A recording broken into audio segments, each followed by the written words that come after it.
Hello, friends. Welcome to Crescent Times, the home of diaspora stories on culture, identity, motherhood, and womanhood. Okay. We're a group. Welcome, guys, to another part on our objects connecting us to home. I am Joanne, and we've got Lissy, we've got Jacqueline, and in this segment, we're going to be talking about, the little pieces that we would carry with us when we're moving from Geneva or from the UK or from Germany back to Kenya. Um, and I was just telling Lissy that this exercise was a little bit difficult for me, just to kind of narrow down on one item. I was telling her if it's a holiday type of situation where I know I'm going to be there for like 3 weeks, if it's Christmas, then I'm thinking of taking gifts, small things that, I would say are much more affordable in this part of the world, like chocolate or Haribo, to family back in Nairobi. But then when it comes to like imagining a situation where I'm moving, like let's say like Jacqueline, for example, when you were moving to Burundi, um, or when you were moving to Eswatini, I am at a loss of what I would take. Like I can't think of one item. I told Lissy, I'm thinking of just carrying the whole house. Like, can I just get a whole container? The whole thing. Because I can't figure her out. Yeah. And Lissy, you seem to have an idea of something that you would want to take with you. What was that? You know what it was is that it's exactly what you're saying. It's different if you're saying you're going on holiday or you're going to say you're going to relocate like completely, and the kind of things that would make your life more at ease, especially with the children. And I was saying, there are these kind of places where you can get like camping items or things that you can use without necessarily using a lot of water, a lot of electricity, because these are the challenges that you might get. So for example, washing machines that don't use a lot of water and that are manually, you just do you know what I mean? This you'll be doing a workout. Yes, but then it will be easier to drain, with the big sheets, with the big blankets or whatever it is that you need to get a good spin, and then you just dry it out, dry out, in the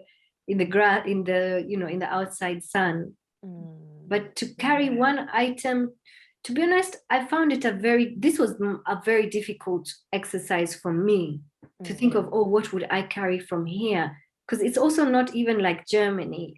Germany, I love things like the Hagebutten tea, the tea, the fruit teas. It's called Hagebutten is rosehip and hibiscus. I love hibiscus tea. And in Germany, they have a lot of herbal teas, whereas here we're just getting there anyway. So those are the things I would carry. And then, to small gifts. But for me to go, I was thinking I would rather go and experience the full experience, because it's been so many years. I wouldn't really know what I need. Yeah. And the only other thing I thought of was Amazon Prime. Amazon Prime. Yeah. But Jacqueline, I mean, does this resonate with you? You've had this experience. What did you take? And what, when you arrived, what did you say? I wish I carried what with me. Yeah. I think for me, because countries like even Burundi or Eswatini, you have access to everything. Yeah. But the only thing that I found myself carrying are my supplements, because if you're used to taking a specific type of iron tablets, then I carried enough tablets for me for a whole year or 2 years or whatsoever. Yeah. So that's what I bought from, or I carried from Germany. Other than that, nothing. Maybe the first year in Burundi, I carried Nutella, because I love Nutella. Oh gosh. Yes. That one is addictive. Yeah. And I don't even buy it because it's so addictive. Yeah, same here. And I guess it's like, I find that, for some reason, even things like Nutella, they tend to taste a little bit different when you buy it in the market, Yes. you know, back in Kenya or Yes. in Eswatini, as Yeah. opposed to here, you know? Yeah. So Very sometimes I'm like, is there like a big corporate secret that we don't know? We're not being letting. No, you're quite correct, because I remember doing a case study about you know, the Coca-Cola, basically in different countries, it tastes different because they cater to different markets taste. Mhm. So for example, they were saying that for the African market, they put more sugar. I don't know if that's true. Don't quote me on this, but they're regionally different tastes to cater for different markets. And yeah, they do, you know, marketing sort of studies to see what might be more bought in certain parts of the world. Do you remember in Kenya there used to be Fanta? What was it? Blackcurrant or Blackcurrant. yeah. Then there was the yellow Fanta orange, and the yellow one was what? Pineapple. Yes. Oh yes. Oh, Which I mean, you can't get it anywhere else. You see, so True. they do try to cater for different markets, and then it tastes different. But with the Nutella, I don't see why it would be different. Like it's just the one brand. So yeah. to be honest, I'm like, not too sure about that. Yeah. Yeah, but good insight there. That sort of makes sense. I mean, it's all about business, so it's not really the best model, but yeah. Yeah, but ladies, so the other aspect I was thinking about is we can just jump on this. What is a place that, you know, or what is an aspect that would not make a home, you know? And I was thinking, you know, for example, for like when I think of the Black Americans in the US, you know, and the sort of difficulties that they're facing just because of how polarized the society is. And that is their home. But because of the challenge that they're facing, it's sort of the insecurity, it stops feeling like home, you know, because there's no love, there's no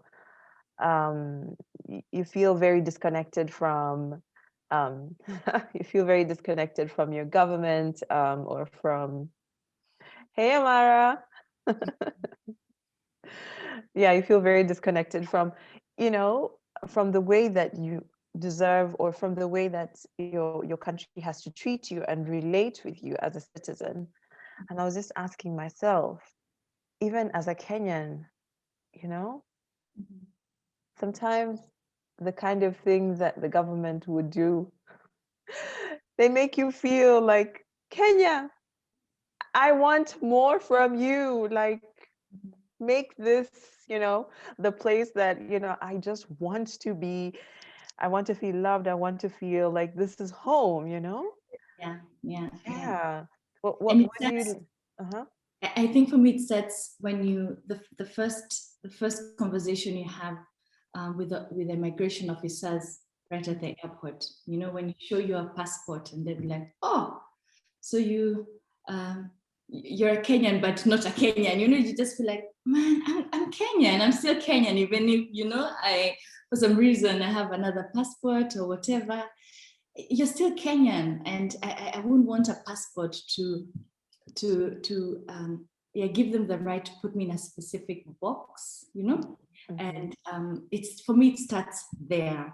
And when I have somebody who's very open, very welcoming, it brightens up my day. But then if you have somebody who's already judging you simply because you have a different passport, oh man, it's, I don't know. Yeah, absolutely. What about you, Lizzie? What's your experience been like? For me, I think it's really different because of the way I look. I seem to, like, I remember traveling, I had a transit in Egypt once, and they started speaking to me in Arabic, you know, because And so when I was like, I can't understand you, they were like, almost like, come on, like I'm playing, come on, like just, Like own up, huh? own up, like, why are you pretending? Unajifanya kind of thing. Yeah. Like, and then, like, say if I'm in some other places, like in Florida, or like even places like Brixton Market, hey, they speak to me in Spanish, and because I do enjoy, yeah, I speak different languages, so I also respond in Spanish, and so for me, it's more of a chameleon situation. So, Right. but I do love it when when say people recognize certain things like your middle name. If I say my name is Mwende, then they know exactly which tribe I'm from, and they start saying, oh, can you speak Kamba? Then, to be able just to speak a little, hello and things like that. It is so much connection. Yeah. For me, language is very important. And for, as Jacqueline, you say, rather than judgment, to see what we have in common rather than what drives us apart. And those beautiful souls at the airport, to be able just to pick up on that, it makes you feel so loved and so accepted and so at home, Yeah, I think definitely home has to have that component of love and acceptance for it to feel like a place that, that we belong and that we feel seen, and it's not really a struggle.